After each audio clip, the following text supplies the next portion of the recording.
برائے ضروری کاروائی نمبر 1 جناب قاضی عبدالکبیر صاحب ہوم سیکرٹری سندھ اور سید کلیم امام صاحب آئی جی سندھ پولیس اور جناب سی سی پی او پولیس کراچی اور جناب عامر فاروقی صاحب D I operation police district Malir اور ڈسٹرکٹ ایسٹ اور جناب عرفان بہادر صاحب S S P police district Malir کو بھیجی گئی، جس میں بحریہ انتظامیہ کراچی کا علم حضرت عباس علیہ السلام اتارنے کا نوٹس اور مورخہ A9/2019 کی علم حضرت عباس علیہ السلام لگے ہوئے حضرت عباس علیہ السلام پر عزاداری کی تصاویر اور تمام اعلیٰ حکام کو بھیجی گئی درخواستوں کی تصاویر ملاحظہ فرما دیں اور فوری طور پر حالات بگڑنے سے پہلے اور شیعہ حیدر کرار کے بکھر جانے سے پہلے کاروائی آج ہی کی تاریخ میں کر لیں تاکہ مقدمہ زیر دفعہ 295 اور 295A اور 295B اور 295C کا مقدمہ درج نہ ہو جائے۔ نوٹ: جناب ملک ریاض حسین صاحب چیئرمین بحریہ ٹاؤن، آپ کی بحریہ ٹاؤن کراچی انتظامیہ کے ملوث افسران اور اہلکاروں نے جناب سید مونس رضا رضوی صاحب کی رہائش گاہ بنگلہ number 10 street number 9 sports city Bahria town سپرواہی پہ کراچی میں نصب کیا ہوا علم حضرت عباس علیہ السلام کو بے حرمتی اور توہین کرتے ہوئے نکال کر غائب کر دیا ہے، جس کی سخت سے سخت الفاظ میں ہم مذمت کرتے ہیں۔ انتظامیہ بحریہ ٹاؤن کراچی کے ملوث افسران اور اہلکاروں کا یہ مکروہ عمل ہمارے لیے ناقابل برداشت اور ناقابل معافی ہے۔ شیعہ حیدر کرار اپنی تو دے سکتے ہیں مگر اپنی جان تو دے سکتے ہیں مگر علم حضرت عباس علیہ السلام کی بے حرمتی اور توہین ہرگز برداشت نہیں کر سکتے، لہذا ہمیں امید ہے کہ آپ انتظامیہ بحریہ ٹاؤن کراچی کے ملوث افسران جن کا نام درخواست میں دیا ہوا ہے ان کے علاوہ در پردہ بحریہ انتظامیہ کراچی کے ملوث افسران اور اہلکاروں کے خلاف فوری طور پر آج کی تاریخ میں کارروائی کر کے اپنا عاشق اللہ تعالیٰ، عاشق رسول خدا صلی اللہ علیہ وآلہ وسلم اور عاشق اہل بیت علیہ السلام ہونے کا ثبوت دیں گے۔ باقی خود بہتر سمجھتے ہیں آپ کہ آپ نے کوئی کاروائی نہ کی تو حالات آپ کے ہاتھ سے بھی اور ہمارے ہاتھ سے بھی نکل سکتے ہیں۔ اے منکر علم، خواب یہ تیرا کبھی پورا نہ ہوگا، اونچا ہے علم عباس کا صدا اونچا ہی رہے گا۔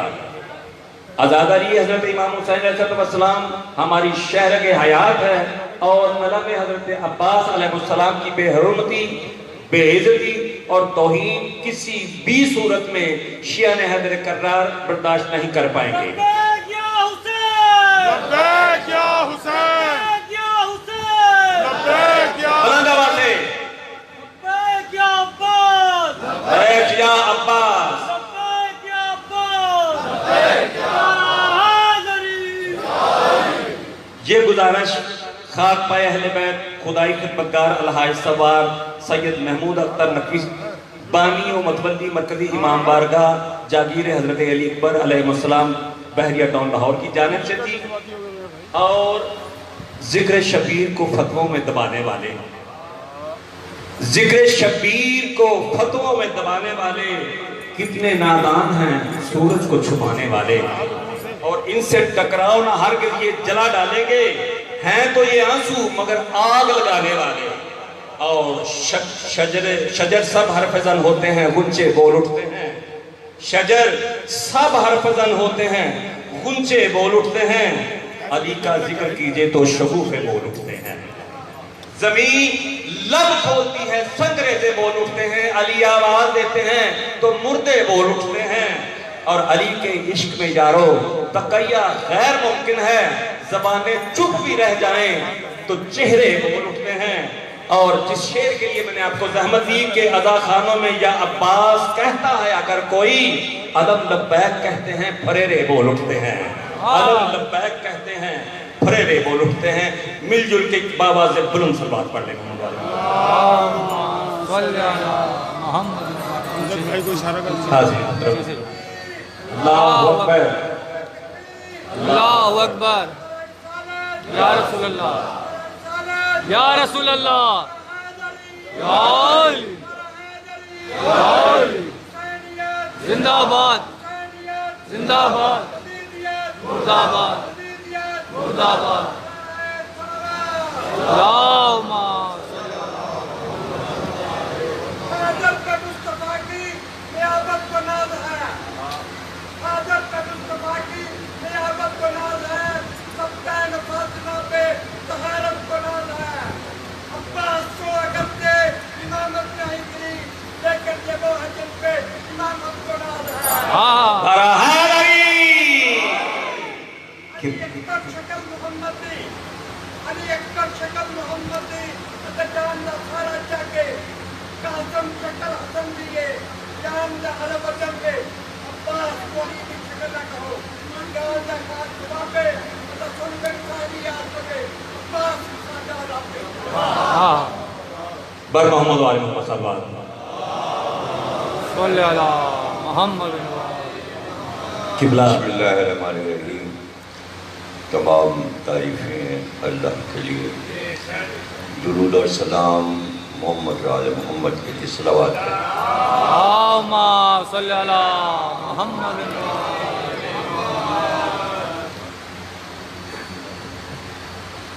1441 ہجری کے خمسہ مجالس کی تیسری تقریر جاگیر علی اکبر بیریا ٹاؤن میں آپ حضرات سماعت فرما رہے ہیں.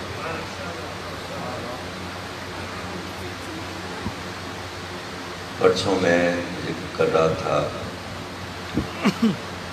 کہ وہ دانشوران جنہوں نے مولا کائنات کو خراج عقیدت پیش کیا، اس میں کسی بھی مذہب کے لوگوں علاوہ مسلمانوں کے، تو وہ ایک بھرپور انداز میں مولا کائنات کو خراج عقیدت پیش کرتے ہیں، اور ان کی آواز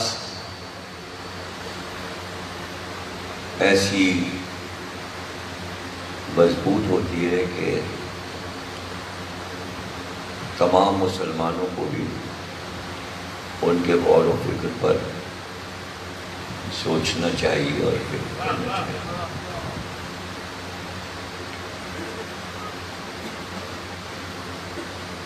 ایک عیسائی عالم، عیسائی لبنان کا رہنے والا، اس کا نام ہے جارج جرداق.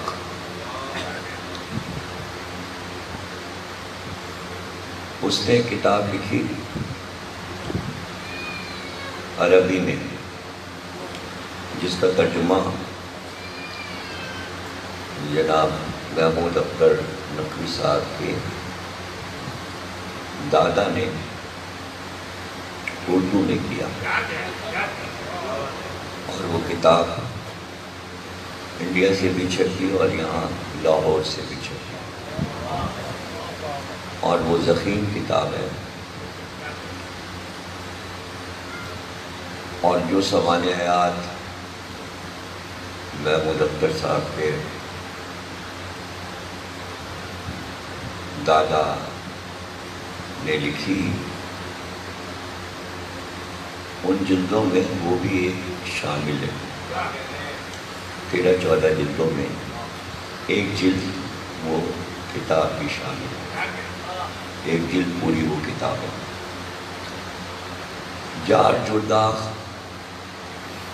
لبنان کا عیسائی ہے، کیونکہ لبنان میں خاصی تعداد میں عیسائی آباد ہیں. وہاں لبنان میں 3 قومیتیں پائی جاتی ہیں۔ کچھ یہودی بھی ہیں، کچھ عیسائی ہیں اور کچھ مسلمان۔ مسلمانوں میں شیعہ بھی ہیں اور سنی بھی ہیں۔ شام اور اسرائیل سے ملا ہوا ملک لبنان ہے، وہاں عیسائیوں کے گرجا گھر بھی ہیں، مسجدیں بھی ہیں، امام باڑے بھی ہیں، اور بڑے بڑے پادری وہاں موجود ہیں، اس لیے کہ وہاں قدیم زمانے سے عیسائی وہاں آباد ہیں۔ جارج جرداق نے مولا علی پر کتاب لکھی، اور جب کتاب لکھ لی تو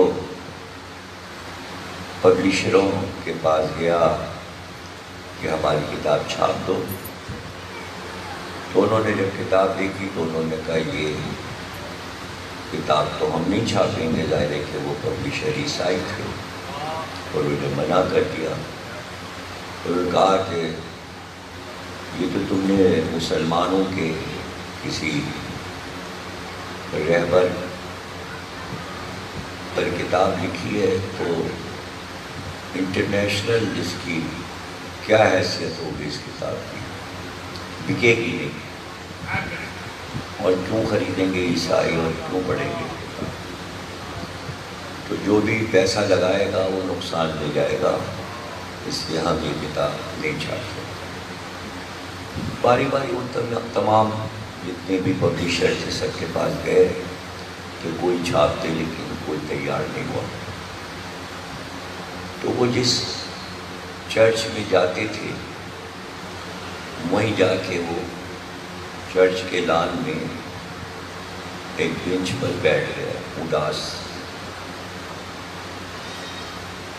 کہ کوئی بھی ہماری کتاب چھاپنے کو تیار نہیں ہے۔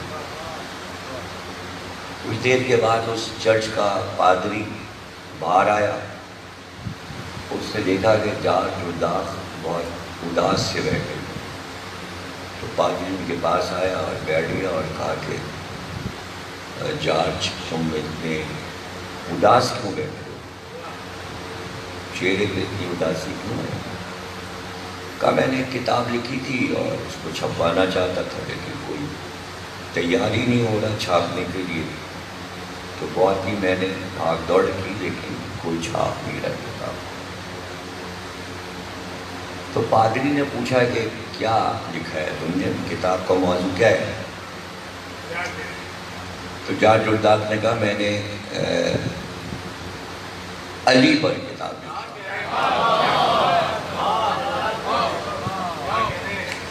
محمد کے بھائی اور داماد علی پر کتاب لکھی۔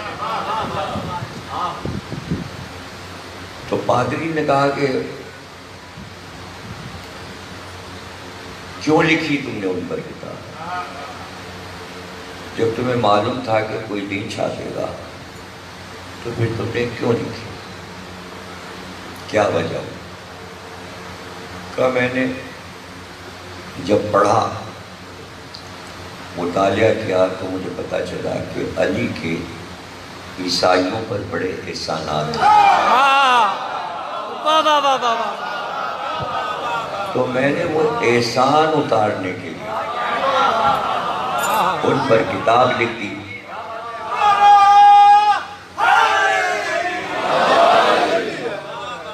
اب دیکھیں اس جملے کی قیمت مسلمان نہیں سمجھ سکتا۔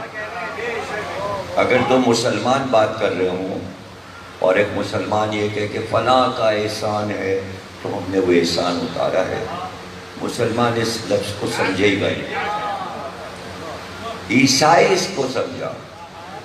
ان کے یہاں یہ ہے کہ اگر کوئی تم پر احسان کرے تو تم بھی اس پر احسان کرو، حالانکہ حکم قرآن کا بھی یہی ہے، هل جزاء الاحسان الا الاحسان، وہ احسان کرے تو احسان کا بدلہ صرف احسان ہے۔ لیکن مسلمانوں نے جب اپنے نبی کا احسان نہیں مانا، علی کا احسان نہیں مانا، حسین کا احسان نہیں مانا، جناب خدیجہ کا احسان نہیں مانا، تو وہ تو مانتے ہی نہیں ہیں کسی کا احسان۔ وہ تو سمجھتے ہیں مسلمان کہ جو ہمیں مل گیا وہ ہمارے باپ کا مال ہے، وہ نہیں کسی کا احسان وحسان مانتے۔ تو یہاں پادری اس جملے کی اہمیت سمجھا کہ علی کا احسان عیسائیوں پر ہے، تو اس نے کہا اچھا جاج تم یہاں بیٹھو، میں ابھی آتا ہوں۔ اور وہ اندر گیا چرچ میں اور پھر واپس آیا۔ اس نے کہا جو ہمارے چرچ کا بجٹ ہے، جو یہاں خرچ ہوتا ہے، اس کی رقم ہم تمہیں دے رہے ہیں، اس سے کتاب چھاپ دو، جب تمہاری کتاب بک جائے تو چرچ کا پیسہ واپس کر دیں۔ یہ لے جاؤ رقم، پادری نے لے لیا، وہ لے گئے رقم اور کتاب انہوں نے چھپا دی۔ تو اس کے کوئی 48 ایڈیشن نکلے، اتنی بکی وہ کتاب کہ ہزاروں کی تعداد میں بکی، اور دنیا کی ہر زبان میں اس کا ترجمہ ہوا، اور اردو ترجمہ جیسا کہ میں نے بتایا کہ محمود اختر صاحب کے دادا نے کیا۔ اب یہ کتاب چھپ کر آئی، اور ظاہر ہے کہ پادری بھی خوش ہوا ہوگا، اس کی رقم بھی واپس مل گئی ہوگی، اور جاج بھی بہت خوش ہوئے ہوں گے کہ کتاب کی بڑی پذیرائی ہوئی، ملکوں پڑھی گئی کتاب۔ لیکن اب یہ کیسے پتہ چلے کہ جو جارج لداخ نے کتاب لکھی وہ بہت اہم کتاب تھی، ہے موجود ہے، لیکن اس کی اہمیت کا پتہ کیسے چلے؟ تو جب وہ کتاب چھپ کر عراق پہنچی تو اس وقت نجف میں شیعوں کے آیت اللہ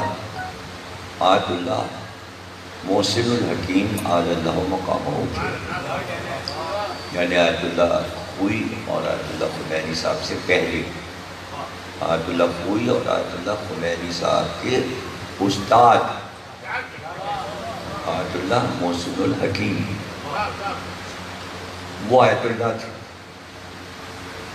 تو انہوں نے نجف میں اپنی طلباء سے مخاطب کرتے ہوئے لیکچر میں یہ کہا نجف کے طالب علموں سے کہ کتاب آئی ہے عربی میں ایک عیسائی کی، آپ لوگ وہ کتاب پڑھیے، سب لوگ وہ کتاب پڑھیے، اور اگر آپ یہ بہانہ کرتے ہیں کہ آپ کے پاس پیسے نہیں ہیں اس کتاب کے خریدنے کے، تو آپ کو اپنا سامان بیچنا پڑے، اپنے کپڑے بیچنا پڑے، اپنا امامہ بیچنا پڑے، اپنی عبا بیچنا پڑے، بیچ دیجئے، کتاب خریدیے۔ تو اب ایک آیت اللہ نے اس کتاب کی اہمیت بتائی۔ آپ لوگوں نے آیت اللہ کے جملے کی قدر نہیں کی۔ 2-3 آدمیوں نے داد دی، مجھے بڑا افسوس ہوا، اور یا پھر یہ لگ رہا ہے کہ آپ کی زبان اور ہے، میری زبان اور ہے، اور آپ میری زبان نہیں سمجھ رہے۔ شاید نعرہ حیدری کا اثر ہو جائے سب کو، اور منہ سے بولیں، بات سمجھیں، تو سر ہلانے سے کوئی فائدہ نہیں، اس لیے کہ سر جو ہلتا ہے نا تو وہ 2 من کا ہو جاتا ہے، ہلانا بھی زحمت، سر ہلانے کے بجائے ہاتھ ہلا لی، بازو بلند نعرہ حیدری، بجائے سر ہلانے کے منہ ہلا لی، ہاتھ ہلا لی۔ تو تقریر سننے کا مزہ جو ہے وہ ہاتھ اور سر سے، دہن سے۔ تو سر کو جنبش نہ لیجیے، اس سے ذرا زحمت ہوگی، اس کے بجائے منہ ہلائیے۔ ایک جملہ چھوٹا سا کہنا ہے، واہ اب یہ جو واہ ہوتی ہے یہ صرف ضمیر اختر کی واہ نہیں ہے، ہاں کہیں مولا علی کے لیے واہ کرنا پڑے گا، واہ واہ واہ واہ کہیں کسی عالم کے لیے واہ کرنا پڑے گی، کہیں کسی مورخ کے لیے واہ کرنا پڑے گا، کہیں اردو زبان کے لیے واہ کرنا پڑے گا، کہیں نقطہ آئے گا اس کے لیے واہ کرنا پڑے گا۔ واہ واہ واہ واہ تو ایک ہی مجلس ہوتی ہے لیکن اس میں مختلف رنگ ہوتے ہیں، مختلف چیزیں ہوتی ہیں۔ اور دیکھیے میں پھر ایک چیز پڑھنے جا رہا ہوں اور یہ دیکھنے کے لیے کہ واہ کرتے ہیں کہ نہیں کرتے، آزمانے کے لیے۔ اس کے بعد تقریر شروع کروں گا جب یہ اگر مجھے یقین ہو گیا کہ واہ نہیں کریں گے تو پھر ویسی تقریر کروں گا، اور جب یہ یقین ہو جائے گا کہ بات کریں گے تو پھر ویسی تقریر کروں گا۔ میرے پاس ایسی بھی ہے ویسی بھی ہے اور کئی طریقے کی ایسی ویسی۔ اچھا اب مسئلہ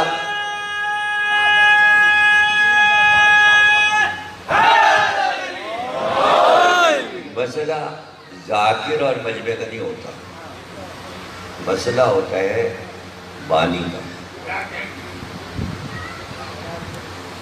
پہلے میں تو پڑھ کے چلا جاؤں گا اور آپ اپنے گھر چلے جائیں گے، نقش جو چھوڑیں گے آپ مجلس کا، اب تیسری تو آج ہوئی گئی، 2 رہ گئے، تو نقش جو بانی کے دل پہ بیٹھے گا، یا تو آپ بانی کا دل بٹھا دیں گے یعنی آپ اس کو پست کر کے جائیں گے، اس کے دل میں بیٹھ جائے گا یار کیا مجمع دلچسپی تو لیتا نہیں، اب کیا میں اتنا پیسہ خرچ کر کے باہر سے ذاکروں کو بلاؤں، کراچی سے بلاؤں، یہاں سے بلاؤں، ملتان سے بلاؤں، یہ دلچسپی تو لیتے نہیں ہے مجمع والے، نہ دل لگا کے سنتے ہیں نہ سمجھتے ہیں، تو اب ان کے لیے کیا میں لاکھوں روپے خرچ کروں، اما چھوڑو،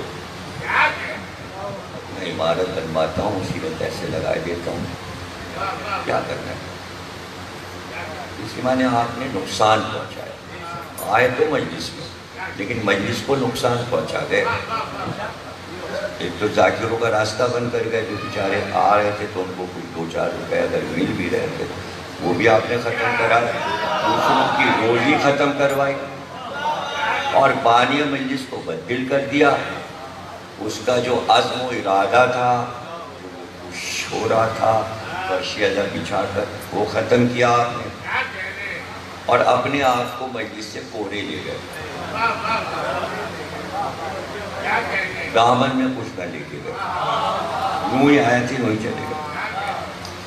اب یہ شاید یہ والی اردو بھی نہ سمجھ میں آئی ہو، اب تو مجبوری ہو، اب میں تلاڑا والی پنجابی تو نہیں بول سکتا،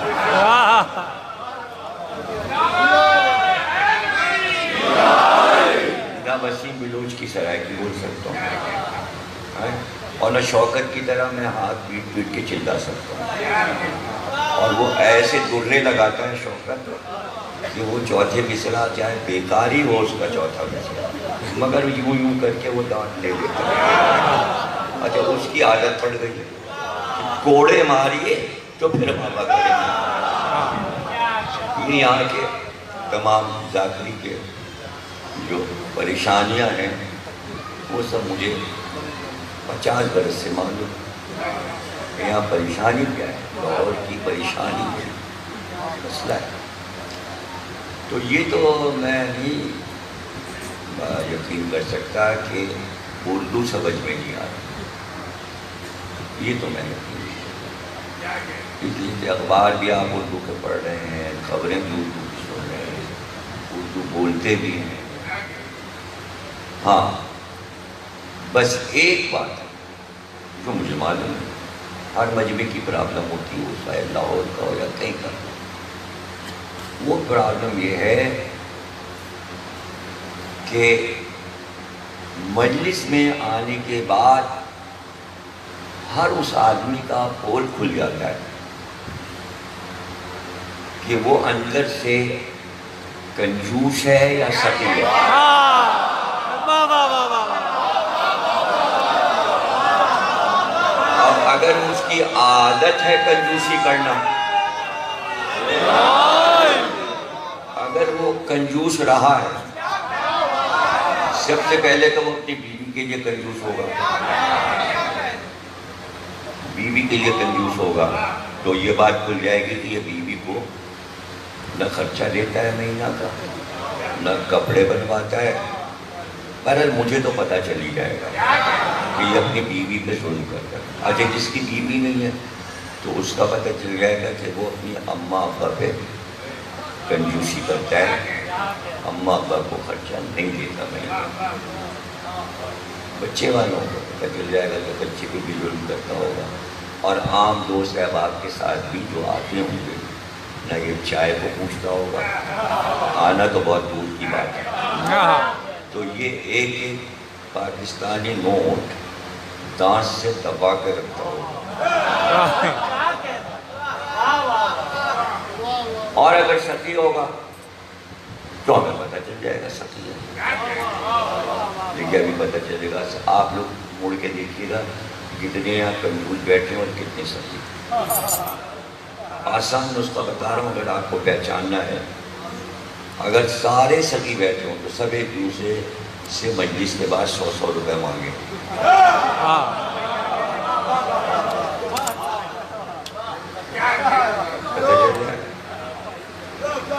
دیکھیں ابھی انہوں نے کہا کہ شاعری میں انہوں نے کہا، پتہ نہیں کس کے شعر پڑھے انہوں نے، کہ سورج کو چھپا رہے ہیں۔ محاورہ یہ ہے کہ سورج کو چھپایا ہی نہیں جا سکتا، لے کے بیٹھے رہ گئے۔ سب کنجوس ہیں، سب کنجوس ہیں۔ کیسا میں نے آج پڑھا، ارے بھائی دنیا میں کوئی سورج کو چھپا سکتا ہے؟ کوئی سورج چھپا سکا ہے؟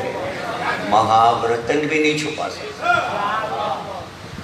اب وہ محاورہ سورج کو کوئی نہیں چھپا سکتا،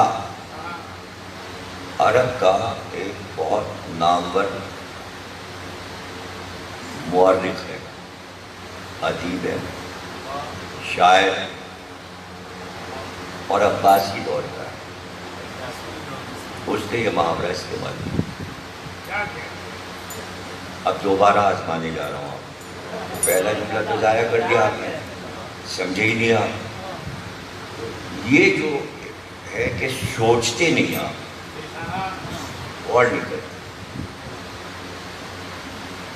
اور یا پھر حساسی چیزیں آپ ٹچ نہیں کر رہے۔ یعنی ایک سامنے کی بات ہے کہ سورج کو کوئی نہیں چھپا سکتا، اتنی بات بھی نہیں جانتے آپ۔ سورج اللہ کا ہے نا، بہت بڑا ہے نا، پہلے یہ سوچیے کیا کیا چھپایا جا سکتا ہے۔ چھوٹی چھوٹی چیزیں چھپائی جا سکتی ہیں، سورج کو کوئی چھپا سکتا ہے؟ نہیں چھپا سکتا۔ تو آپ کو کہنا چاہیے تھا جب میں نے کہا تھا سورج کوئی نہیں چھپا سکتا، یہی داد کی جگہ تھی۔ کیا کرتا چاہیے؟ ارے بابا کرنا چاہیے تھا بھائی، ان کا خیال کر کے کہ یہ ماریں گے، انہوں نے کہا سورج چھپایا جا رہا ہے، میں کہہ رہا ہوں نہیں چھپ سکتا، تو اب ان کے ڈر سے آپ کیا ڈنڈا لیے بیٹھیں گے؟ اگر آپ میری واہ واہ کر دیتے تو یہ کیا آپ کو کل سے امام باڑے سے نکال دیتے؟ کیا کرتے ہیں آپ کے ساتھ اگر آپ کیوں ڈرے؟ کیوں آگے سے کیوں پورا بچپن اسے ڈر کیوں؟ بھائی ایک غلط بات انہوں نے کہی ہے تو غلط ہے، میں صحیح کرنے جا رہا ہوں، شعر غلط ہے۔ یہ سورج نہیں چھپتا، نہیں چھپایا جا سکتا۔ شاعر نے سوچا ہی نہیں مصرع کہنے سے پہلے، ضروری نہیں ہے کہ شاعر ہر بات صحیح کہہ دے، سب شاعر برابر نہیں ہے۔ اب میں عربی کے بہت بڑے شاعر کی بات بتا، اتنا بڑا شاعر ہے کہ اس نے علی کی شان میں 2 قصیدے لکھے ہیں۔ ایک خیبر کی لڑائی پہ لکھا ہے، خندق کی لڑائی پہ، اور ایک قصیدے میں 145 شعر ہیں۔ اس سے بڑا شاعر گزرا ہی نہیں آگا۔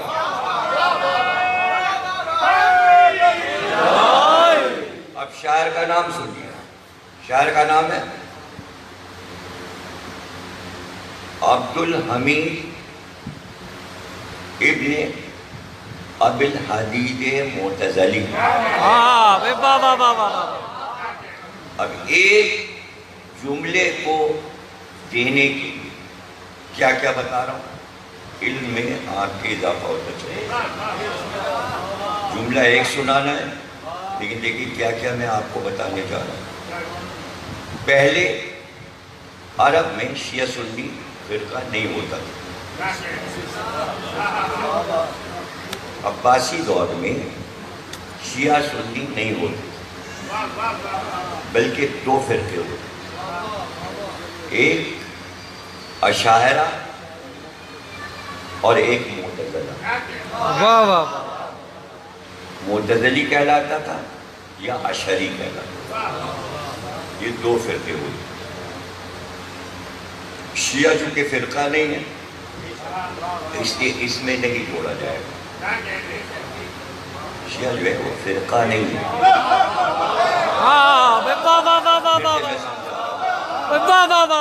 بات سے بات آپ کو سمجھا رہا ہوں۔ شیعہ اپنے آپ کو اب یہ نہ کیجئے ہم شیعہ فرقے سے، شیعہ فرقہ نہیں ہے۔ فرقے کے معنی سمجھیں۔ مثلا میں آپ سے کہوں کہ میرے گھر آئیے گا، میں نے ایک انجمن بنائی ہے، اس میں شامل ہو جائیے، ممبر بن جائیے۔ آپ آئے، ممبر بن گئے، اس کے بعد آپ کو کچھ اختلاف ہو گیا۔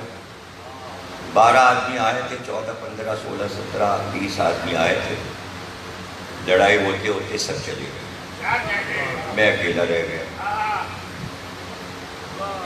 تو اب جو لوگ مجھ سے لڑ کے الگ ہوئے وہ میرے کون ہوئے؟ فریق۔ میں اپنی جگہ رہا، تو وہ جو 20 لوگ مجھ سے الگ ہوئے میں 20 میں شامل نہیں ہوں، اس لیے کہ دعوت میں نے دی تھی کہ ادارہ میں نے بنایا، اس میں شامل ہو جائیے، پھر آپ الگ ہو گئے، تو آپ مجھ سے الگ ہوئے۔ اب وہ 20 آدمی تو رہیں گے فرقہ، اور میں اپنی جگہ سالڈ رہوں گا۔ فرقہ کیسے کہتے ہیں؟ فریق، جو الگ ہو جائے۔ کیا بات! رسول اللہ نے غدیر میں کہا من کنت مولا۔ اب جو لوگ وہاں پہ کہہ رہے تھے کہ ہاں علی کو مولا مان لیا، بعد نبی وہ الگ ہو گئے، تو رسول کو بھی چھوڑا، علی کو بھی چھوڑا، وہ ہو گئے فرقہ۔ رسول اور علی فرقہ نہیں ہے۔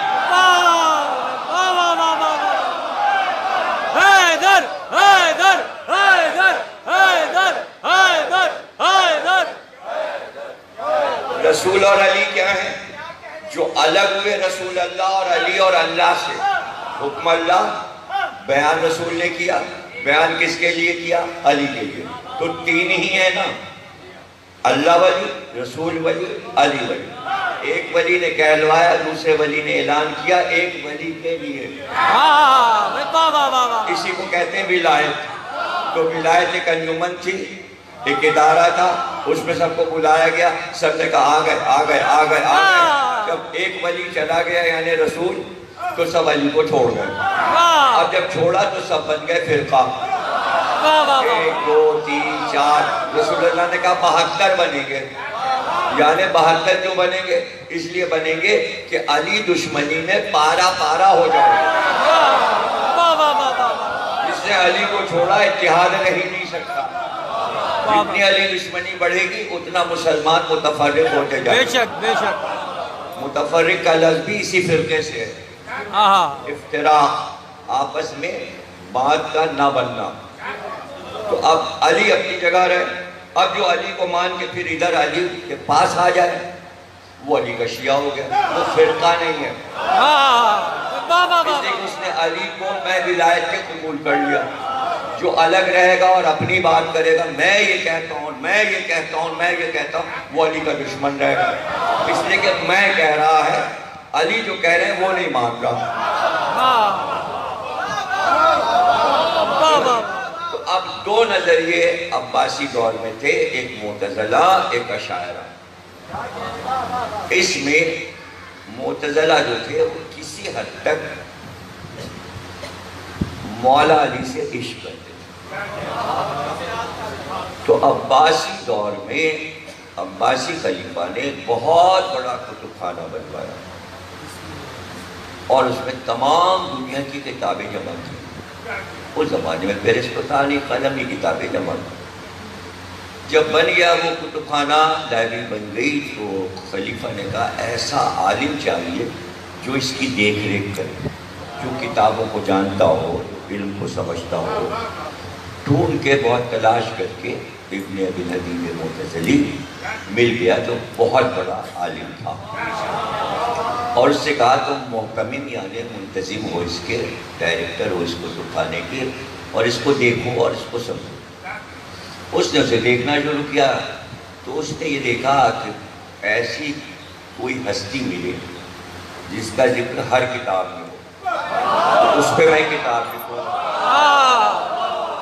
اب جس کتاب کو اٹھائے اس میں علی کا ذکر، جس کتاب کو اٹھائے اس میں علی کا ذکر، جس کتاب کو اٹھائے علی کا ذکر.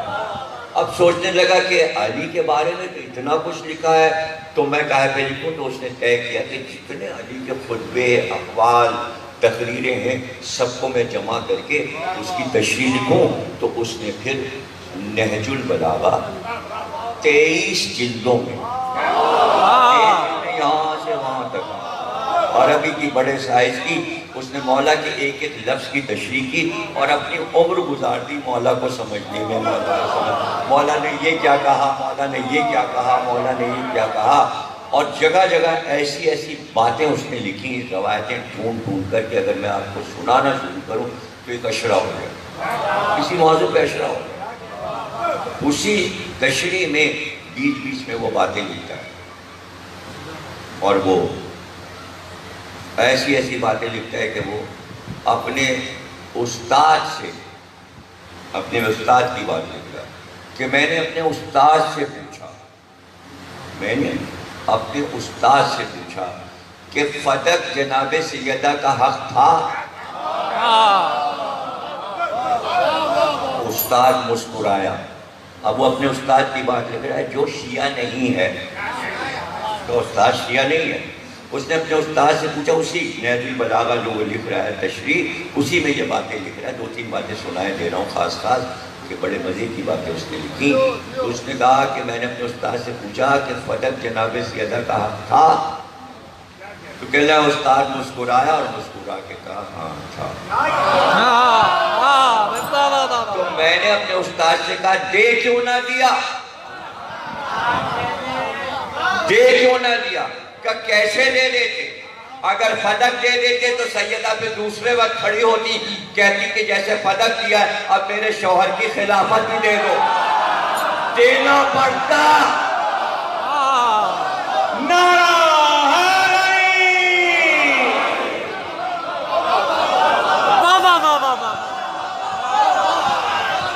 ایک اور سنیے، ایک اور سنیے،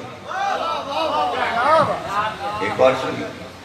یہ اس طرح کی لاجواب باتیں بھری پڑی ہوں اس کی کتاب میں.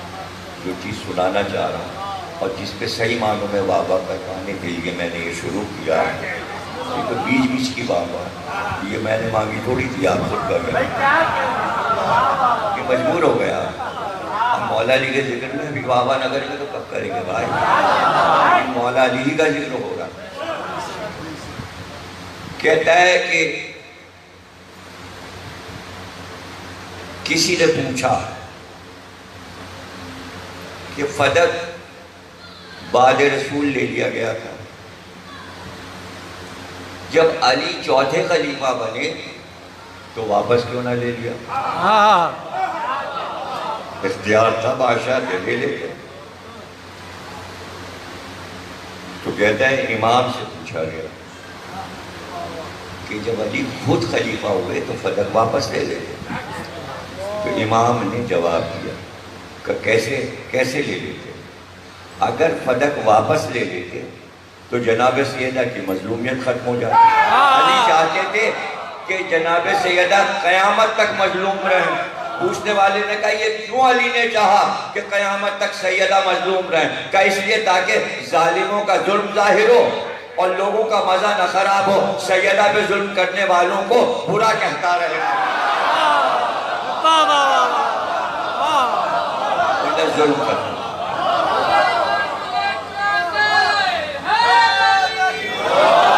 اس میں پکڑ کیا ہے بھائی؟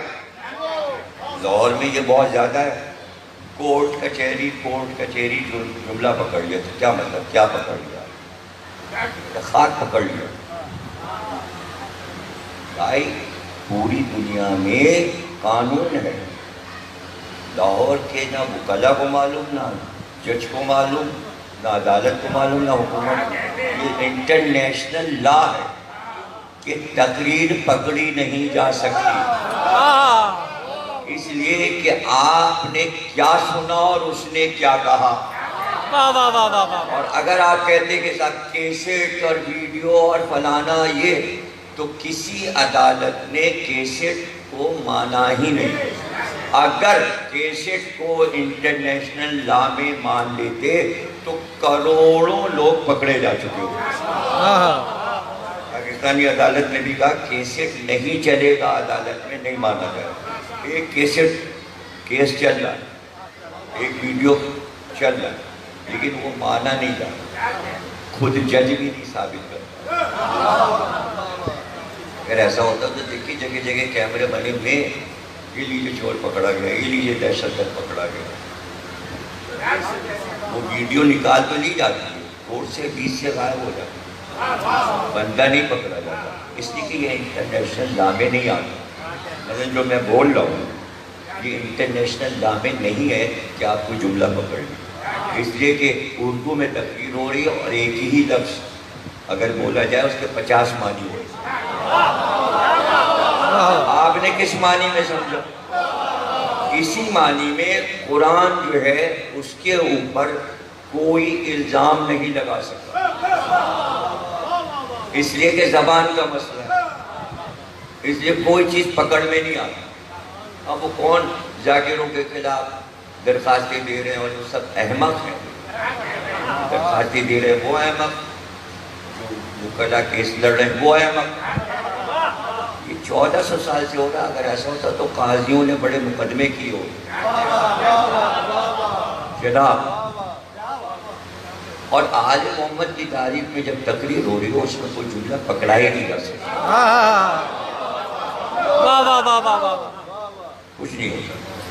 تو اب کیا کہا میں نے کہا مظلومیت باقی رہے تاکہ ظالم کا ظلم اجاگر رہے. اللہ نہیں چاہتا کہ جس نے ظلم کیا ہے اس کا ظلم چھپ پائے. قرآن اسی نظریے کے تحت. تو اب وہ کہتا ہے کہ بھئی امام نے کہا کہ نہیں لیا. اب تیسری بات سنو. مولا علی سے پوچھا گیا، اسی کتاب سے پڑھے چلا جا رہا ہوں میں ابھی تک. ایک منزل میں پہنچنے کے لیے اس کا ترجمہ لاہور میں ہو رہا ہے، اردو میں بھی ہو رہا ہے. کئی جلدیں ترجمہ ہو گئے اس کتاب کی. معتزلی کی شرح نہج البلاغہ، بڑی زبردست کتاب ہے. تو علی سے کسی نے پوچھا کہ اگر رسول اللہ کا بیٹا ہوتا اور وہ زندہ رہتا تو کیا ہوتا؟ کیا وہ رسول اللہ کا وارث ہوتا بیٹی کی جگہ؟ آپ نے فرمایا ہاں، بیٹا اگر زندہ رہتا تو وارث ہوتا. لیکن حضرت علی نے فرمایا کہ اسے فوراً زہر دے کر مار دیا جائے. مولا علی نے اپنی زندگی میں معاذ اللہ کوئی غلط بات تو بتائی نہیں. علی نے تو وہ بھی بتایا جو ہونے والا ہے. بے شک علی نے وہ بھی بتایا جو ہو جاتا. زہر دے کے مار دیا جاتا. یعنی 18 سال اگر سیدہ زندہ رہ گئی تو یہ معجزہ ہے. بیٹا تو ایک دن زندہ نہ رہتا مارے, مارتے تو بیٹے ہی کو, اسی لیے تو بیٹی دیا کہ کچھ دن زندہ تو رہے. اس جملے کا بھی آپ نے کوئی مزہ نہیں لیا. بیٹی اس لیے دی کہ کچھ دن زندہ رہ جائے تاکہ نام چل جائے نبی کا. بیٹا ہوتا تو جس دن نبی کی وفات ہوئی تھی اسی کی شام کو حلال کر دیتے تھے. دشمنی بیٹے سے.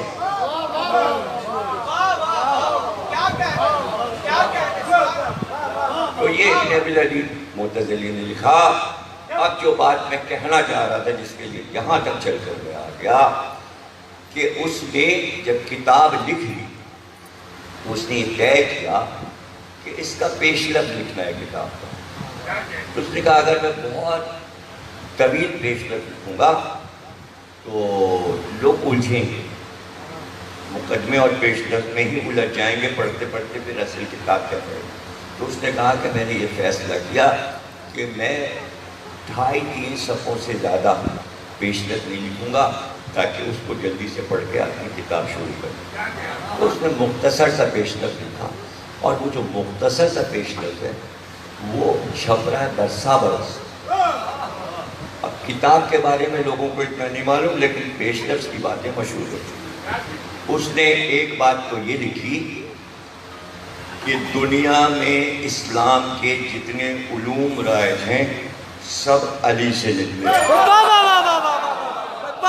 اور پھر وہ دلیل دیتا گیا. اس نے کہا علم تفسیر, علم حدیث, علم رجال, علم صرف و نحو, علم منطق, علم کلام, یہ سب علی نے متعارف کروائے اور اس کا سلسلہ علی پہ ختم ہو گیا. اور علم فقہ جتنا پھیلا شیعہ سنی میں وہ سب علی سے نکلا. علی کا بتایا شیعہ سنی فقہ استعمال کر. اور اس کے بعد اس نے لکھا کہ علی بہت بڑے قاضی تھے, ان سے بڑا فتویٰ کسی کا نہیں ہوتا. پھر وہ لکھا ہے کہ حضرت عمر رضی اللہ تعالیٰ عنہ نے یہ کہا تھا کہ اگر مسجد میں علی بیٹھے ہوں تو خبردار ان کی موجودگی میں کوئی فتویٰ نہ دے ورنہ ذلیل ہو جائے. ذلیل ہوگا اگر علی کے سامنے فتویٰ. اب وہ لکھ رہا ہے. اس کے بعد آگے بڑھتا کہتا ہے علی کے فضائل اتنے اتنے اتنے کہ دنیا میں کسی کے نہیں. لیکن اب جو انوکھی بات دنیا کے عجائبات میں سے عجیب ترین ہے وہ کہتا ہے کہ علی کی فضیلتیں چھپا لی گئی اور چاہنے والوں نے بھی چھپایا اور دشمنوں نے بھی چھپایا. اب اس نے وجہ بتائی. اس نے یہ بتایا کہ علی کے فضائل چاہنے والوں نے اس لیے چھپائے کہ اگر بیان کرتے تو قتل کر دیے جاتے.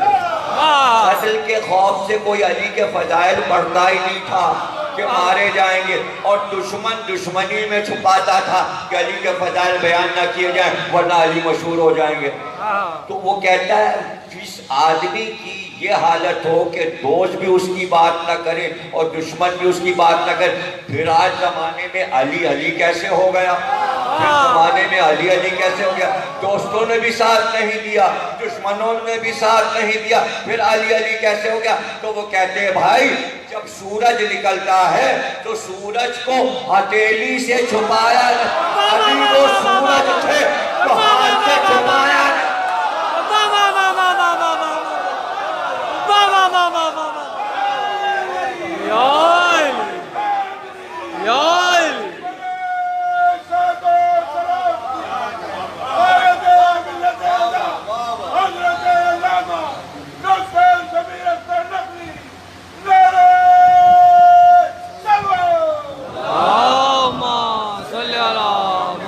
چھپایا نہیں جاتا.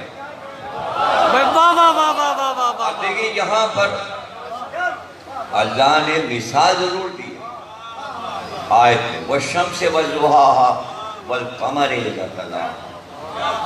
سورج نبی کو کہا, چاند علی کو کہا. رسول اللہ مثل سورج, اور اللہ کہتا ہے مجھے سورج کی قسم، ہاں علی مثل قمر ہیں، اللہ کہتا ہے مجھے چاند کی یعنی قمر کی قسم۔ لیکن یہاں مسئلہ کیا ہے؟ یہاں مسئلہ سورج کے چھپنے کا، کہ کوئی سورج کو چھپا لے، یہ مسئلہ نہیں ہے۔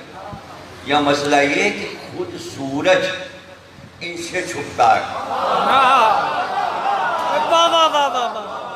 قرآن کی آیت کہ جب امام مہدی کا ظہور ہوگا کہ سورج کو اللہ اٹھا لے گا، غائب کر دے گا، سورج ہوگا ہی نہیں، سورج کو فنا کر دے گا اللہ۔ کیوں؟ اس لیے کہ مہدی کا چہرہ مثل سورج ہوگا، اور پوری کائنات مہدی کے چہرے سے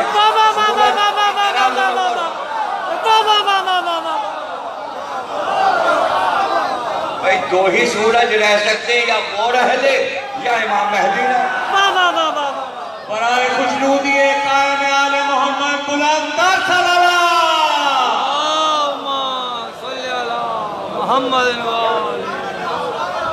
اچھا اب دیکھیے کہ یعنی سورج اور شخصیت کا مقابلہ، یہ تو بہت دور کی بات ہے۔ سورج کیا مقابلہ کرے گا رسول اللہ کا اور علی کا، کہ اس کی روشنی سے موت ہے۔ میر انیس نے تو کمال یہ کیا کہ عباس کے علم اور سورج کا مقابلہ کرتا ہے۔ یہ جو علم آپ لگاتے ہیں حضرت عباس کا، یہ جو علم سب جگہ لگا ہوا ہے، اس کے پنجے کا مقابلہ میر انیس نے سورج سے کر دیا۔ لیکن کوئی سوچ سکتا ہے، تصور میں آ سکتا ہے کہ شاید علم کے پنجے کو سورج سے زیادہ روشن قرار دے، ناممکن ہے۔ اچھا مرتبہ بڑھا دے، دیکھیں میر انیس نے مرتبہ بڑھایا۔ کہتے ہیں کہ جب علم سج کر باہر آیا اور حضرت عباس خیمے سے برآمد ہوئے علم لیے، میر انیس منظر کہہ رہے تو سورج اوپر آسمان پہ چمک رہا ہے۔ اب ظاہر ہے کہ سورج جو ہے وہ بلندی پر ہے، عباس کا علم نیچے زمین پر ہے۔ اب جب دونوں کا مقابلہ ہوگا تو یہ بتائیے جو نیچے والا ہے، برکت کے اعتبار سے تو آپ کہتے ہیں، عقیدت کے اعتبار سے کہ بھئی پنجہ بہت بلند ہے، کیا کہنا جو عباس کا امام حسین کا علم کا پنجہ ہے، لیکن ثبوت کے ساتھ پنجے کو سورج سے افضل کیسے قرار دیا؟ یہ میر انیس کا کمال ہے۔ واہ واہ واہ واہ۔ وہ کہتے ہیں کہ جیسے ہی علم آیا تو اب دو طرف روشنی تھی، ادھر سورج چمک رہا تھا، ادھر عباس کا علم کا پنجہ چمک رہا۔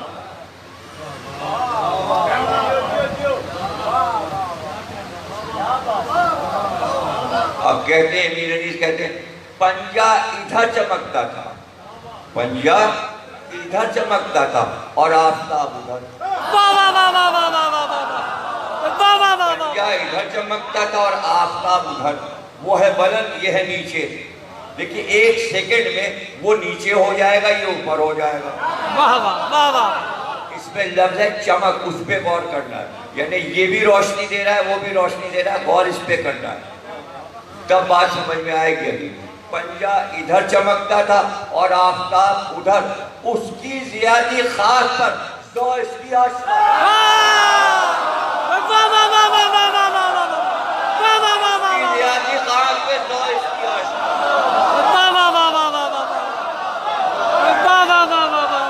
ایک سیکنڈ میں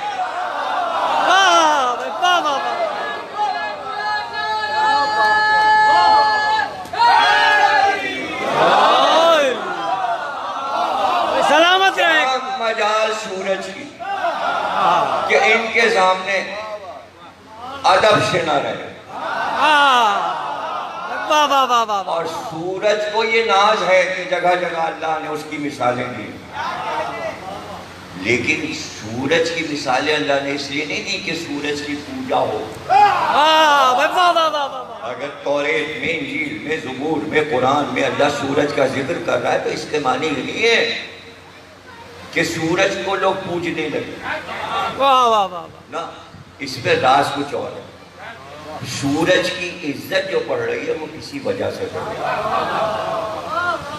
انبیاء بھی اس کو دلیل میں لاتے ہیں, خود اللہ دلیل میں لاتا ہے. سورج اس کے معنی بہت بڑی نشان ہے اللہ کی سورج جو توحید کو سمجھا رہی ہے. ماشاءاللہ. یعنی سورج کو اللہ لایا ہے بار بار کہ توحید اگر سمجھنا ہے تو سورج سے چل لو, سورج سے چل لو. اور انبیاء بھی یہ چاہتے ہیں کہ چاند, سورج, ستاروں سے اللہ سمجھایا جائے, واہ واہ واہ. اللہ سمجھایا جائے. قوم سابی قوم حضرت نوح کی کہلاتی. سات کہتے ہیں ستارے کو, کیونکہ نوح کی قوم ستارے کو پوجتی تھی اس لیے وہ سابی کہلائی. سابی کہتے ہیں ستارہ پوجنے والوں. حضرت ابراہیم تک وہی قوم ہے, یعنی چونکہ ستارہ شناس کافر ہو چکی تھی قوم نوح کے بعد, تو اب ان پہ حضرت ابراہیم کو بھیجا گیا. حضرت ابراہیم لوگوں نے سمجھاتے رہتے تھے. اب یہ قرآن ہی سن, آپ کو میں بتاتا چلا جا رہا ہوں ساری چیزیں قرآن سے. اب بتا رہا ہوں آگے تک کہ وہ قوم کھڑی ہوئی ہے اور وہ ستاروں کو پوجی. حضرت ابراہیم آئے. اب جو سب سے بڑا ستارہ ہے وہ ان کو سردار زہرہ ستارے کو مانتی. تو حضرت ابراہیم آئے, ان سے کہا یہ اس کو خدا مانتی. قوم کو مخاطب ہے, اس کو خدا مانتے. اب لوگوں سے کیا غلطی ہوئی؟ لوگوں سے غلطی یہ ہوئی کہ چونکہ قرآن کی آیت ہے تو وہ یہ سمجھے تشریح میں کہ ابراہیم یہ کہہ رہے ہیں کہ یہ خدا ہے. نہیں سمجھا. یہ تو میں آپ کو بتا رہا ہوں کہ ہوا کیا. انہوں نے ڈائریکٹ یہ لکھ دیا کہ ابراہیم آئے, انہوں نے ستارے کو دیکھا اور کہا ھذا ربی. یعنی ستارے سے ابراہیم نے اشارہ کیا ھذا ربی, کہ تو میرا رب ہے. نہیں, اپنے لیے نہیں کہا, قوم سے کہا ھذا ربی, یہ ہے تمہارا رب. انہوں نے کہا یہ ہے میرا رب. ابراہیم کھڑے رہے, پوچھتے رہے ھذا ربی, ھذا, وہ کہتے ہیں ہاں یہ میرا رب ہے, یہ ستارہ میرا. صبح ہوئی, ڈوب گیا. کتنی دیر میں چاند روشن ہوا. ابراہیم نے کہا ھذا ربی, ان کا ہاں یہ چاند ہمارا رب ہے. کھڑے رہے ابراہیم یہاں تک کہ چاند ڈوب گیا, سورج نکلا. ابراہیم نے کہا ھذا ربی, انہوں نے کہا ہاں یہ میرا رب. پورا دن گزر گیا, سورج ڈوب گیا. کہا کدھر ہے تمہارا رب؟ ستارہ بھی ڈوب جاتا ہے, چاند بھی ڈوب جاتا ہے اور سورج بھی ڈوب جاتا ہے. ہم ڈوبنے والوں کو خدا نہیں مانتے. ہم ڈوبنے والوں کو خدا نہیں مانتے. یہ قرآن کا قصہ ہے اور حضرت ابراہیم کا تفصیلی قصہ سنا رہے ہیں آپ کو. اب ابراہیم نے بت توڑے, بتوں سے تو انہیں نفرت تھی اور سارے بت توڑ کے پھینک دی. جب پتہ چلا نمرود کو کہ عوام کے بت خانے میں گھس کے ابراہیم نے بت توڑ دی, کا پکڑ کے لیا میرے سامنے ابراہیم کو, اور بات چیت ہوئی. تو انہوں نے کہا تم نے بت توڑے؟ ابراہیم سے پوچھا تو انہوں نے کہا کیا ثبوت ہے تیرے پاس؟ تو بڑے والے بت نے چھوٹے چھوٹے بت توڑ دیے, کلاڑا اس کے گلے میں لٹکا, وہ اس نے توڑا.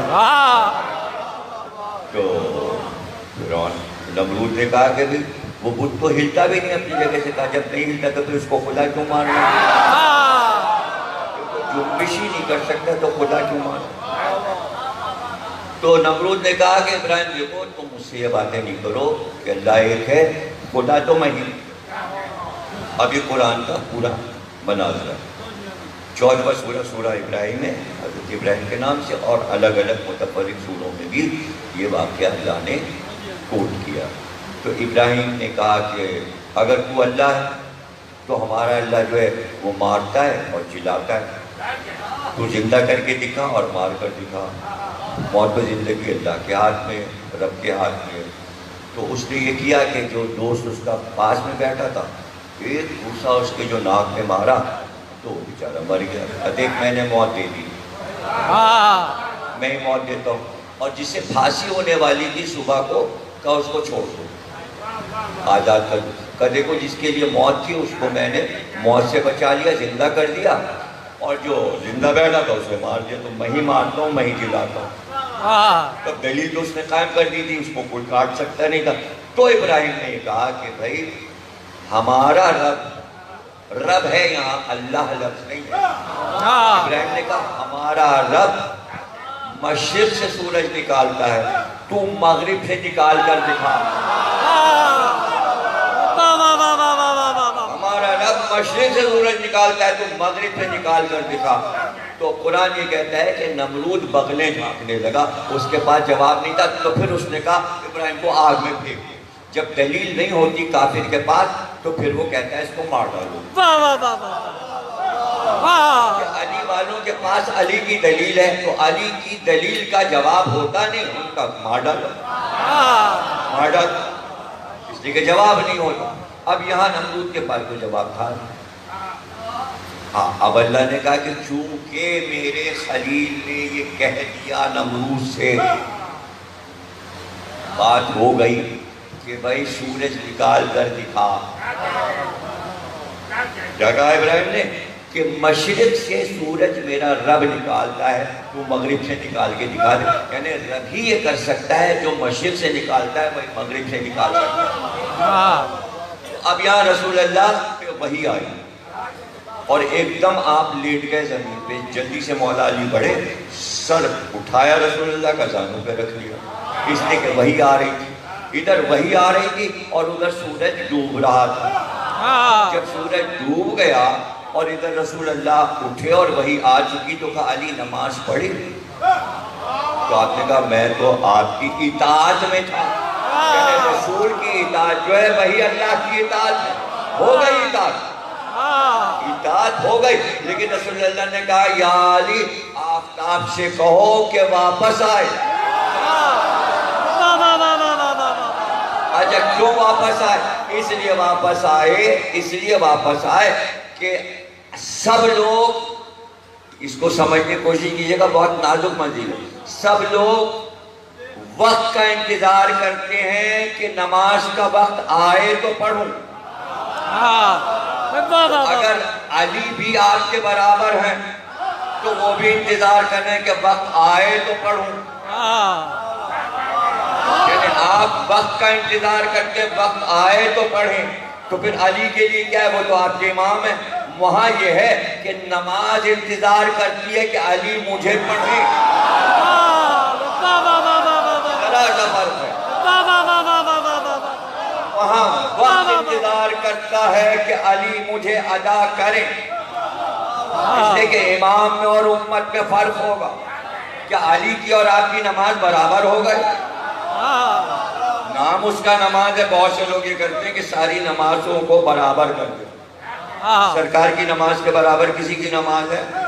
سب کا نام نماز ہے، لیکن نبی کی نماز اور ہے، علی کی نماز اور ہے، آپ کی نماز اور ہے. آپ نے پڑھی نہیں پڑھی. دل لگا کے پڑھی نہیں پڑھی. وہاں تھوڑی ہے. وہاں جو خضوع خشوع ہے وہاں تو اللہ چاہ رہا ہے کہ یہ پڑھیں. آپ سے تھوڑی تقاضا کر رہا ہے کہ پڑھو، نہ پڑھو جانو میں جاؤ. یہ فرق سمجھ لو ورنہ ساری نمازیں برابر ہو جائیں گی. تمہاری نمازوں کے لیے اللہ نے کہا کہ یہ جو کوے کی طرح تم چوچے مارتے ہو یہ قبول ہی نہیں ہے مجھے. اور یہ بھی کہا تمہاری نمازوں کے لیے اللہ نے قرآن میں منہ کے مار دے.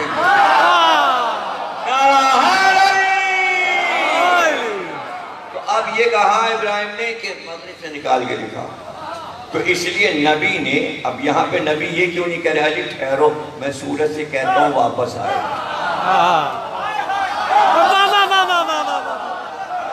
تم بلاؤ. اسماء بنت امیس کہتی ہیں کہ یوں اشارہ کیا. سورج جا چکا تھا. خیبر کے بعد کا تو واقعہ ہے بھائی. سارے لوگ تو موجود تھے. اسی دن تو جعفر طیار اور اسماء حبش سے واپس آئے تھے. وہ راویہ بن گئی اس کی. سب سے بڑی راویہ وہی ہیں کہ ہم نے دیکھا کہ سورج پھر نکلا ڈوب کر رات ہو گئی تھی. اور اس کے بعد علی نے نماز پڑھی اور جب نماز پڑھی تو سورج ایسے جا کے گرا جیسے زنجیروں میں جکڑی ہوئی کوئی چیز سمندروں میں پھینکی جائے. آواز آئی سورج کے جانے. سورج سمجھ کے جائے. یہ تو ہو گیا رسول کی زندگی میں. اب جہاں پہ یہ معجزہ لکھا ہوا ہے، معجزات آل محمد کتاب 5 جلدوں میں یہ لاہور سے چھپی ہوئی ہے، اس میں جو حضرت علی کا چیپٹر اس میں یہ پڑھیے گا کہ نہروان کی لڑائی اور علی آ رہے ہیں اور کشتی سے پار کرنا ہے. لوگوں نے کہا کہ بھائی سورج ڈوبنے والا ہے، اب ہم پار کیسے ہوں گے اور لڑائی کیسے ہوگی؟ علی نے کہا ہم پار بھی کر جائیں گے دریا، اتر بھی جائیں گے، لڑائی بھی ہوگی اور ہم جیت بھی جائیں گے. کسی کو یقین ہی نہیں آیا. یہ سب ابن ابی الحدید معتزلی لکھ رہا ہے اور اسی سے نقل کر کے سب اپنی کتابوں میں لکھ رہے ہیں. جتنی کتابوں میں لکھا ہوا ہے کہ ایک بار علی نے کہا کہ کشتی سے پار اترو سب لوگ. کشتیاں آنے لگی، سب پار اترنے لگے، علی باہر آ گئے. اس کے بعد 13,000 کے لشکر سے جنگ ہوئی. جب جنگ شروع ہوئی تو علی نے یہ کہا کہ بھائی ان کے 13 بچیں گے، 13,000 مارے جائیں گے اور ہمارے لشکر سے کل 13 مارے جائیں گے. ان کے 13 بچیں گے 13,000 میں، ہمارے لاکھوں میں سے صرف 13 مریں گے. اس کے بعد ابن عباس قلم کاغذ لے کر آ گئے. علی بولتے جا رہے تھے ان کے 13 جو مریں گے ان کے 13 کے نام یہ ہیں بلدیہ، اور جو ہمارے 13 مارے جائیں گے ان کے نام ان کی ولدیت یہ ہے. وہ یہاں پر کہتا ہے اس کو تاریخ کا واقعہ کہوں یا علی کا معجزہ کہوں؟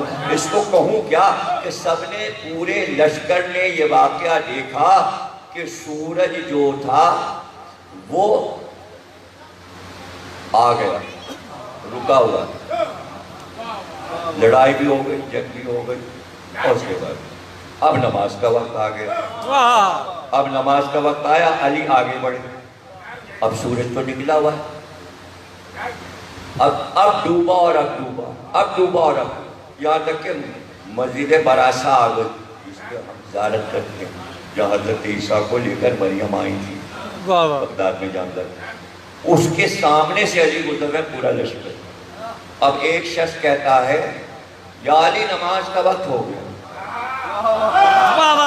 کہ نماز یہاں نہیں ہوگی. وہ کہتا ہے سورج ڈوب جائے گا. ڈوب جائے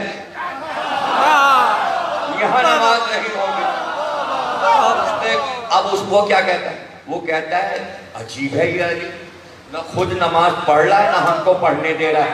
ارے اماموں کو کہا گیا ہے تو شیعوں کو کہا جائے تو کیا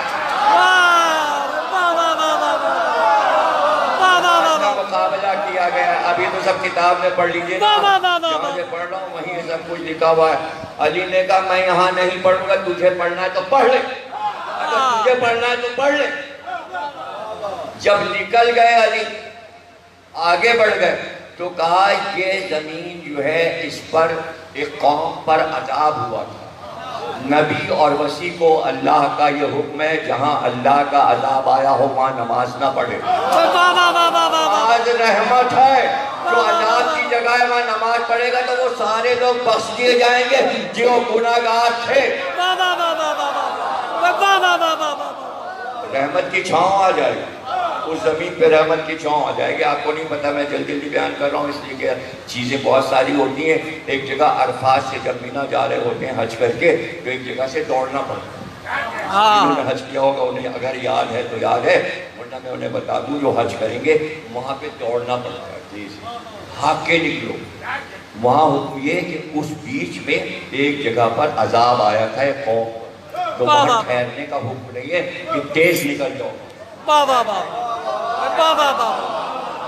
یہ تو حج کے احکام میں ہے. تو میں دلیل دے رہا ہوں کہ ایسی جگہ روئے زمین پر ہے جہاں عام انسانوں کو حکم نہیں ہے ٹھہرو. جہاں اللہ کا عذاب آیا تھا تو اللہ کی بڑائی سے ظاہر ہوتی ہے کہ اللہ کا عذاب جہاں آیا ہے پھر اس زمین کو برا ہی سمجھو. تو کچھ زمینیں ہیں جس پر اللہ کا عذاب آیا ہے، کچھ زمینیں ہیں جہاں اللہ کی رحمت برسی ہے. جہاں اللہ کی رحمت برسی ہے اسے کربلا کہتے ہیں.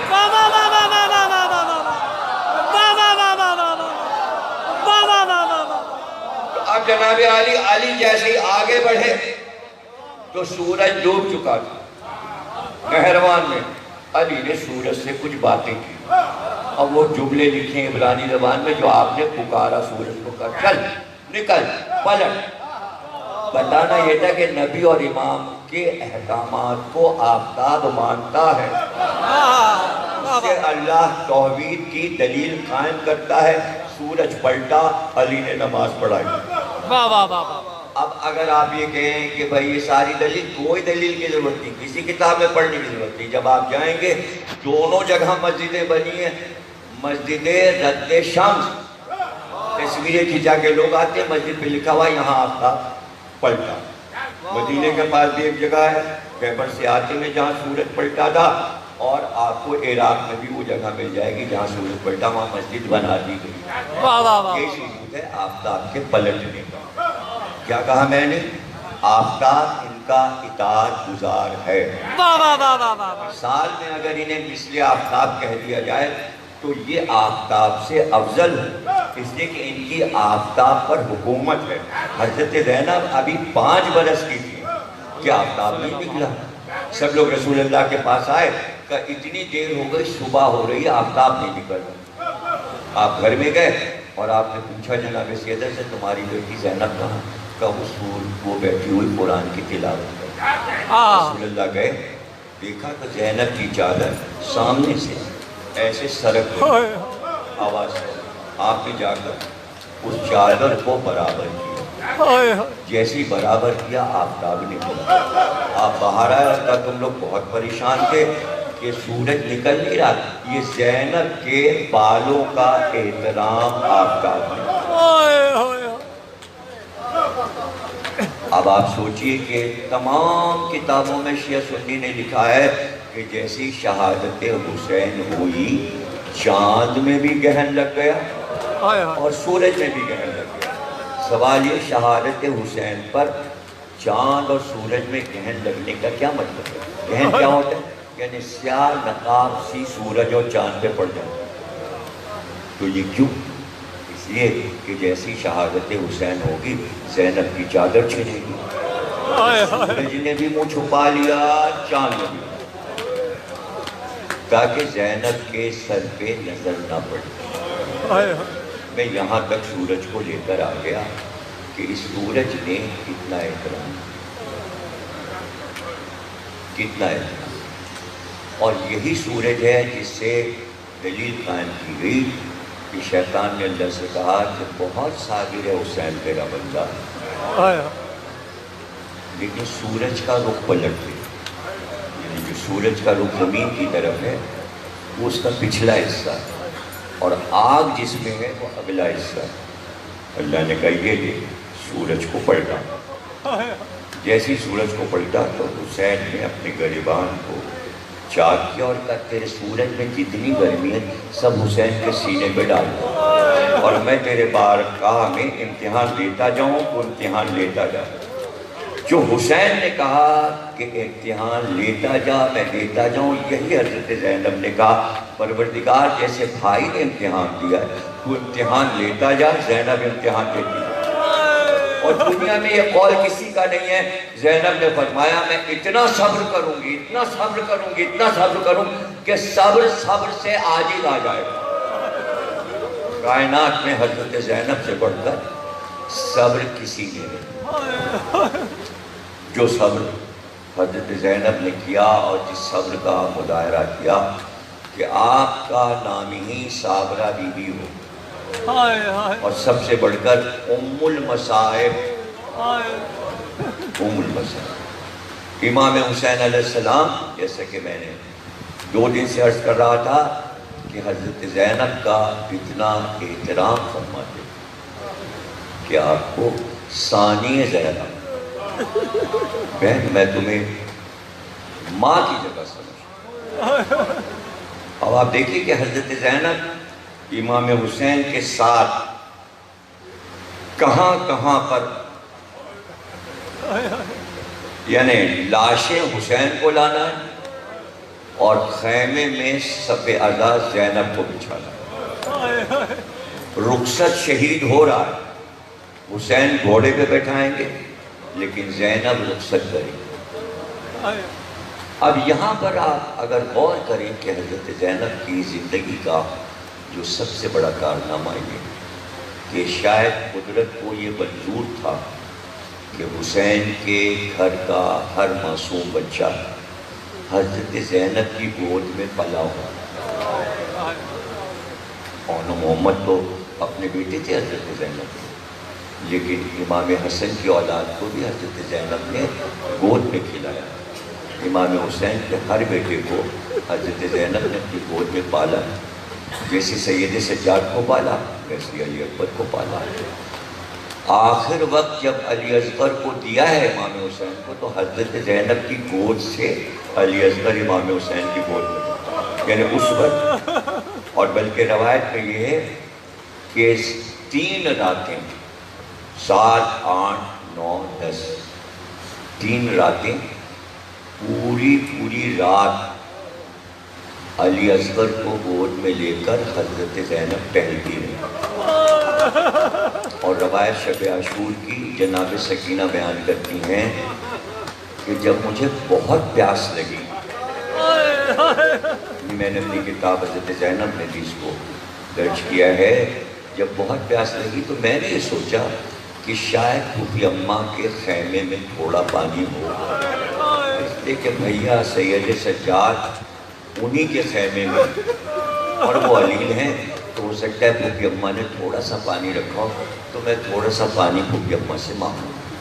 کہتی ہیں جب میں خیمے میں داخل ہوئی تو میں نے کہا کہ پھوپھی اماں علی اصغر کو گود میں لیے ہوئے سینے سے لگاتی ہیں، لپٹاتی ہیں، کبھی زمین پہ بیٹھ جاتی ہیں، کبھی کھڑی ہو جاتی ہیں، اور بار بار کہہ رہی ہیں پروردگار کیا میرا بچہ پیاسا مر جائے؟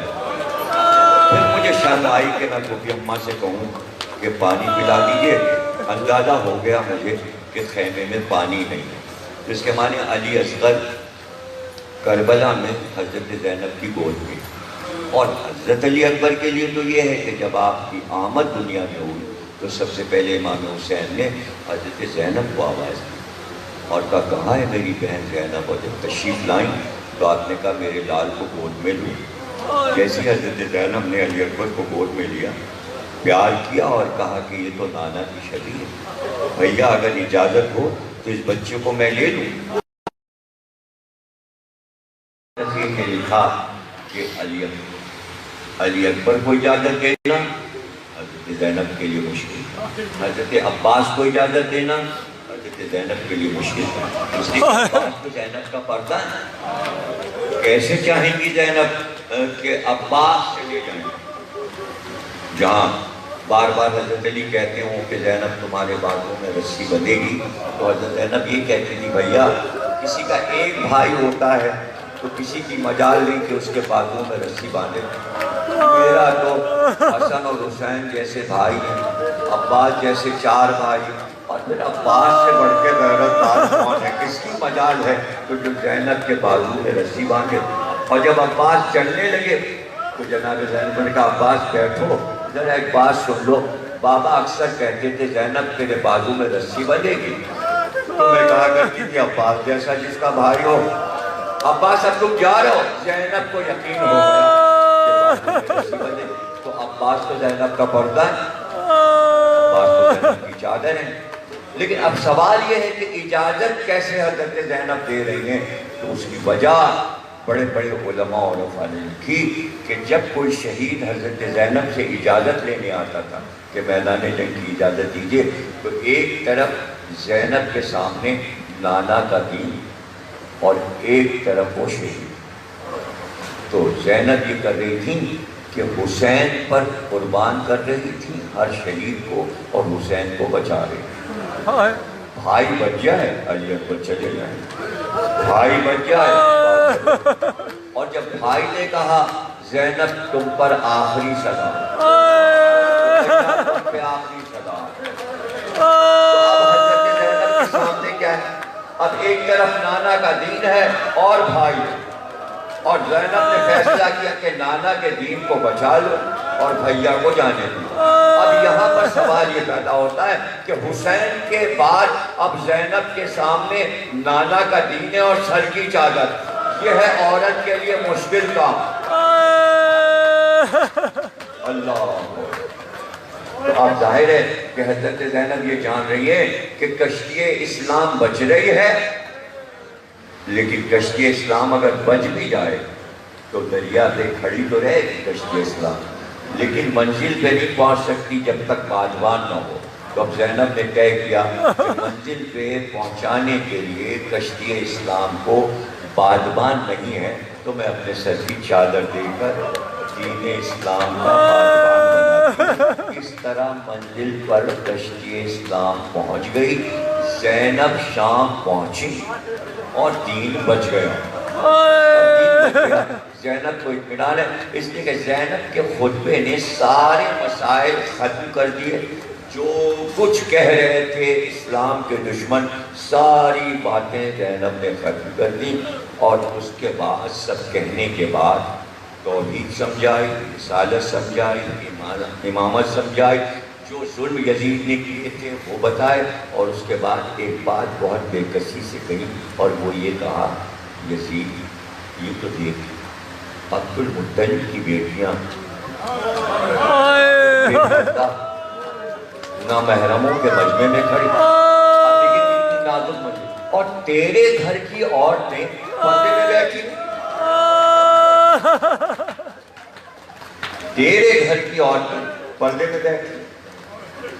تو اس وقت یہ جملہ جب کہا حضرت زینب نے تو یزید کی بیوی جس کا نام ہند تھا وہ یہ جملہ سن کر باہر نکل آئی، محل سے باہر دربار میں آئی تو یزید نے دیکھا کہ زوجہ میری نامحرموں کے مجمع میں آ گئی، تو یزید تک سے اٹھا، اتار کر بیوی پہ ڈالا اور اس کو پکڑ کے اندر لے گیا اور کہا نامحرموں کے مجمع میں تو آ گئی۔ اس وقت حضرت زینب نے رسول اللہ کو مخاطب کیا وہاں سے، اے نانا جس کے گھر سے پردہ نکلا، ماں کا پردہ مشہور ہو، جس کی بیٹیوں کو کبھی آفتاب کی آنکھوں نے نہیں دیکھا، وہ تو بے پردہ کھڑی ہو اور حاکم اپنی بیوی کو پردے میں لے جا کے کہے یہ سب حضرت زینب کے وہ مشاعر ہیں کہ جس پر جتنا بھی رویا جائے کم ہے، جتنا بھی رویا جائے کم ہے۔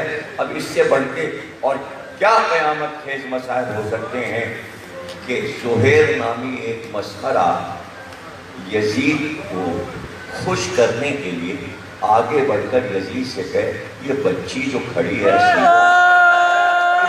یہ کنیزی میں لے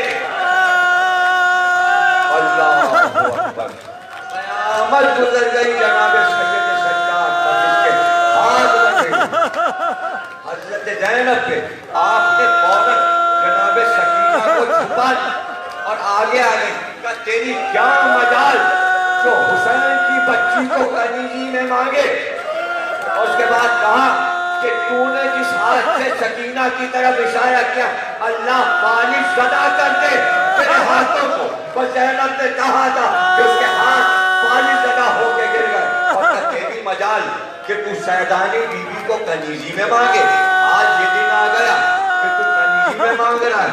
تو ایک بار یزید نے کہا کہ میں کنیزی میں لے سکتا ہوں، تم چھوڑ، تم کر بھی نہیں سکتی ہو کچھ، تو حضرت زینب نے کہا اچھا کر دے، مظلوم کے ساتھ تو یہ ظلم کر رہا ہے لیکن پھر یہ اعلان کر کہ تو میری نانا کی امت میں نہیں ہے، اس لیے کہ شریعت میں سیدانی کو کنیزی میں لیا بھی نہیں جا سکتا۔ دلیل قائم کی، یزید چپ ہو گیا، یزید چپ ہو گیا۔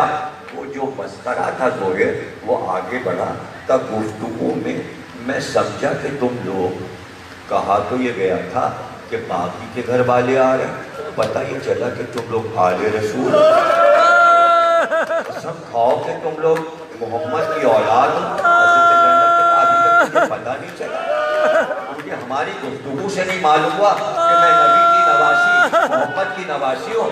اس نے کہا بی بی بہت خطا ہو گئی، یہ کہہ کے اس نے خنجر نکال کے اپنا ہاتھ کاٹا اور بی بی کے قدموں کی طرف پھینک کر کہا اس ہاتھ سے میں نے اشارہ کیا تھا، میں یہ ہاتھ خطا کرتا ہوں۔ پتہ یہ چلا کہ جب یہ حقیقت معلوم ہو جائے کہ یہ آل رسول ہیں تو احترام ہوتا ہے، اس لیے یزید نے یہ چھپایا تھا کہ یہ آل رسول ہے۔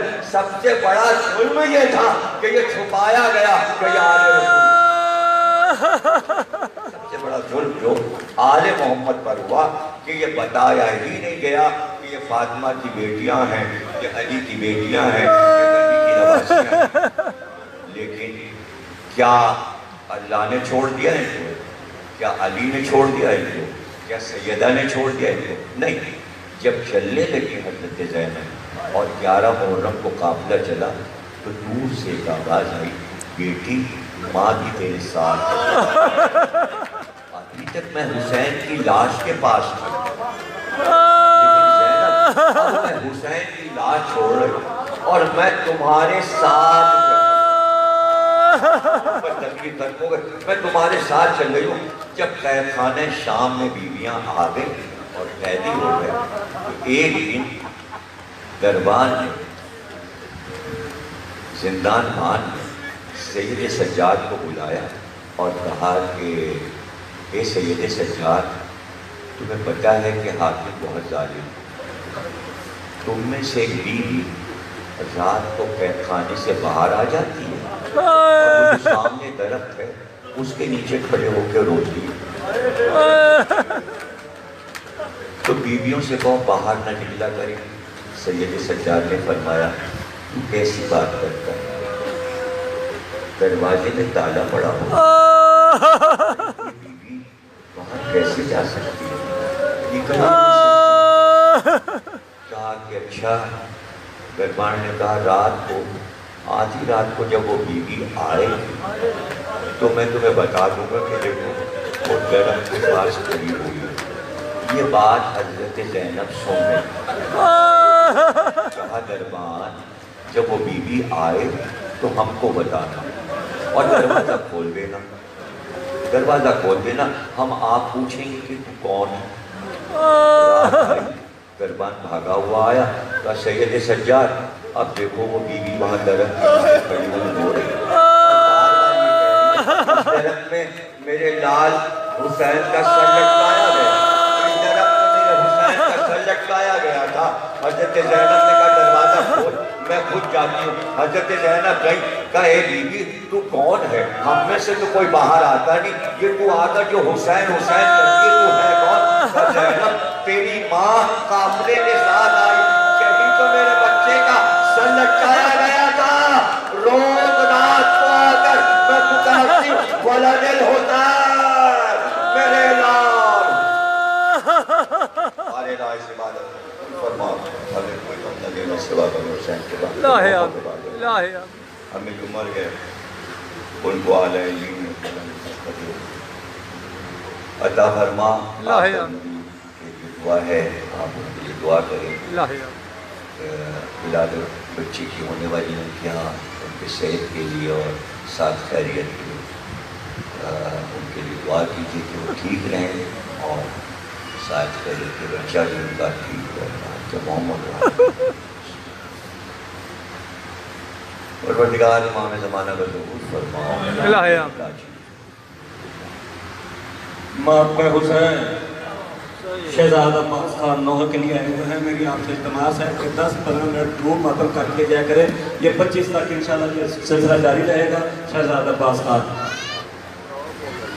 یا حسین یا حسین یا حسین یا حسین یا حسین یا حسین یا حسین یا حسین یا حسین یا حسین معظم بھائی یا حسین ظاہر یا حسین یا حسین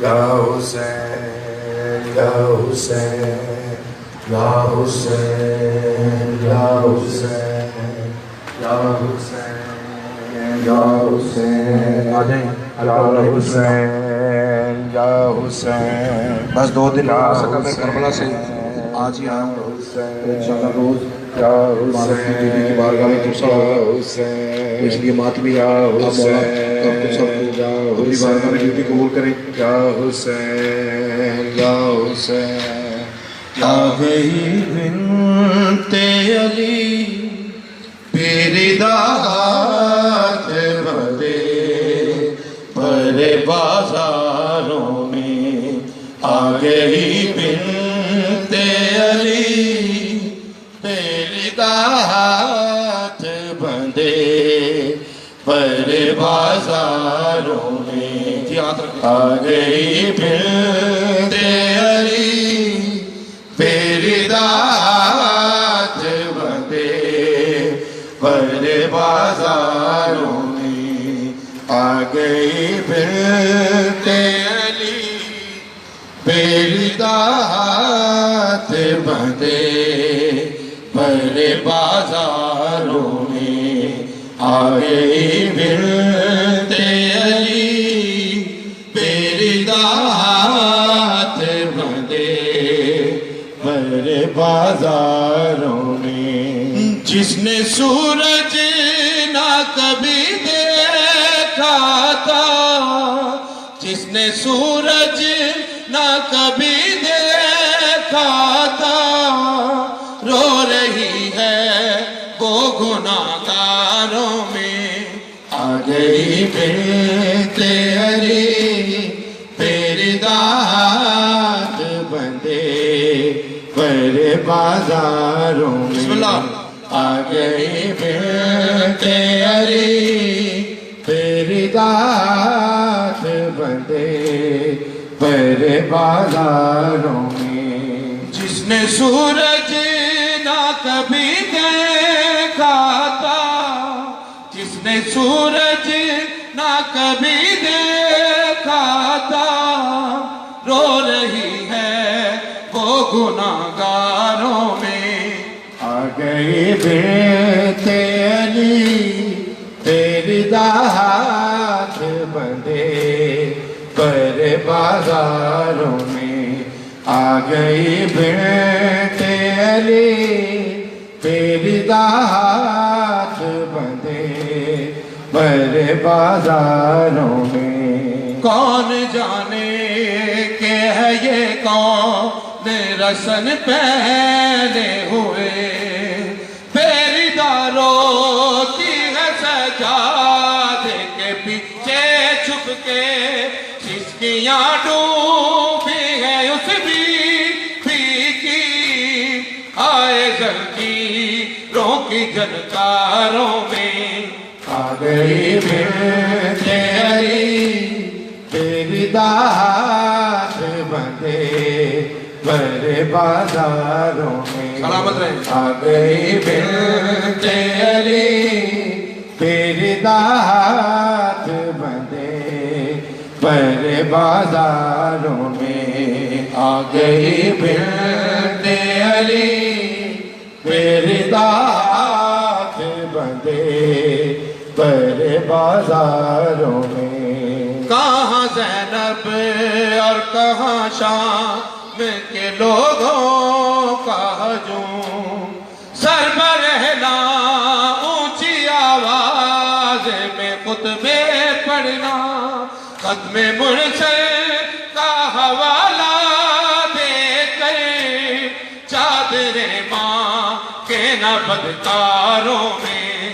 آ گئی بنتے علی تیری داد بندے پر بازاروں میں. آ گئی بنتے علی تیری داد بندے پر بازاروں میں. آ گئی بنتے علی تیری داد بندے پر بازاروں میں. آ گئی بنتے علی تیری داد بندے پر بازاروں میں. میں تیری قبر بناواں یا شام نو جاواں ویرنا, میں تیری قبر بناواں یا شام نو جاواں ویرنا. میں تیری قبر بناواں یا شام نو جاواں. کب زینب اجڑی جگ گئے بلا دی مک گئی, لٹیاں گئیاں رداواں ویرنا. میں تیری قبر بناواں یا شام نو جاواں کیویں شامل جاواں سجاد بیمارے ہوش نہیں آندی سنو اے سخت لاچارے مینوں سمجھ نہیں آندی ویرن صاحب کیویں اینو موت تو بچاواں ویرنا میں تیری قبر بناواں یا شام نو جاواں ویرنا میں تیری قبر بناواں یا شام نو جاواں ویرنا میں تیری قبر بناواں یا شام نو جاواں اٹھ تو میں لکھ پیاں پر رو نہیں سکتی لاش تے پتھراں دا میں ڈھیر تکدی میرے ہاتھ پابند ہیں کہ لاش تو میں تیری پتھراں نو ہٹاواں ویرنا میں تیری قبر بناواں یا شام نو جاواں ویرنا میں تیری قبر بناواں یا شام نو جاواں ویرنا میں تیری قبر بناواں یا شام نو جاواں بابا خاک سراں وچ اسی وال لکائے امت نے رسیاں دے سانو زیور پائے میں سنے ویرن آئے شام دے شہر دیاں پاؤں کیاں نے راواں ویرنا میں تیری قبر بناواں یا شام نو جاواں ویرنا میں تیری قبر بناواں یا شام نو جاواں کب زینب اجڑی جگ کربلا دی مک گئی لٹیاں گئیاں رداواں ویرنا میں تیری قبر بناواں یا شام نو جاواں اختر دنیا پانی ایک دن مک جانی رہنی ہے دوزخ تے سیداں دی کہانی لکھ رو کے دنیا پرسے نو قائم رکھنا زہرا دیا دعاواں ویرنا